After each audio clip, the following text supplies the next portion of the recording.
রাহিম। প্রিয় দেশবাসী, আসসালামু আলাইকুম। চলে আসলাম আমাদের সালতা, ফরিদপুরের সালতা, যে ডুবা বলে। আল্লাহ সুন্দর ধান দিছে। আমি বিশেষভাবে অনুরোধ করবো, সতর্ক করবো আমাদের ফরিদপুর জেলা না শুধু সারা বাংলাদেশের কৃষক ভাইরা। আপনারা জানেন বাংলাদেশ সরকার এবং কৃষি বিভাগ, আবহাওয়া বিভাগ সতর্কবাণী দিছে, সামনে শিলাবৃষ্টি, ঝড়, ঘূর্ণিঝড় সম্ভাবনা আছে। এই জন্য যাদের ধান 80% পাকছে, আমি বিশেষভাবে অনুরোধ রাখবো, যাদের ধান 80% পাকছে সে ধান কাইটে দেবেন, ধান ঘরে রাখবেন, খেতে রাখবেন না। এইটা সবাই খেয়াল রাখবেন।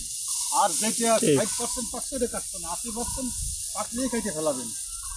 এই জন্য সবাই, এই কৃষক ভাইরা এইটা ভিডিওটা শেয়ার করে দিবেন এবং সবাই যাতে জানতে পারে এই যে আবহাওয়া সতর্ক করছে কৃষি অফিস এবং আবহাওয়া অফিস বাংলাদেশ সরকারের পক্ষ থেকে সতর্ক করা হয়েছে।